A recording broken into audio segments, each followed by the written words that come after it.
இன்றைய நித்திய வார்த்தை எரேமியா 15:20. உனக்கு விரோதமாய் யுத்தம் பண்ணுவார்கள், ஆனாலும் உன்னை மேற்கொள்ள மாட்டார்கள். ஆம், என் அன்பு தேவ பிள்ளை, உனக்கு விரோதமாக யுத்தம் நடக்கும். அநேக சூழ்நிலைகள் உனக்கு பின்பாக, உன் வேலை ஸ்தலத்தில், ஊழியத்தில், குடும்ப வாழ்க்கையில் உனக்கு பின்பாக நிறைய பேர் சதிகள் செய்யலாம். உன் அழிவுக்காய் அநேகர் காத்திருக்கலாம்.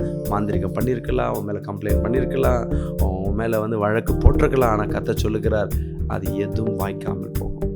ஏன்னா உன்னை ஆளுகை செய்கிறவன் தேவனாகிய கர்த்தர் இந்த நாள் இந்த வாக்குத்தத்தத்தின் அற்புதத்தை நீங்கள் பெற்றுக்கொள்ள போறீங்க. ஆமாம், அன்பு தேவ பிள்ளை, இந்த வசனம் அழகாக சொல்கிறது. உனக்கு விரோதமாக யுத்தம் பண்ணுவார்கள், ஆனாலும் எவ்வளோ பேர் தாவீதுக்கு விரோதமாக அவரை சாவடிக்க வேண்டும் என்று வகை தேடினார்கள். நீங்கள் சங்கீதம் ஃபுல்லாக புக்கை எடுத்து படிங்க.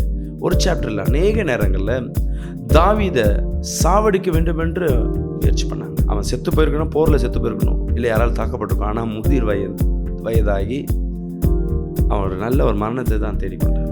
காரணம் என்னன்னா, தேவக்கரம் அவன் மேல் சூழ்ந்திருந்தது. எத்தனை பேர் அவனுக்கு விரோதமாக எழும்பினாலும் அவர்கள் தந்திரங்கள் ஒன்றும் அவனை சேதப்படுத்த முடியும். அன்னைக்கு தோத்தது போல இன்னைக்கு பார்த்து கொண்டிருக்க நண்பு ஜனமே, இன்னைக்கு நம்ம தோத்தது போல இருக்கலாம், எதிரிகள் ஜெயித்தது போல இருக்கலாம். ஆனால் அவன் வாழ்க்கை முற்றுப்புள்ளி அல்ல. அவங்க வச்சுக்கோங்க, முடிவு அல்ல.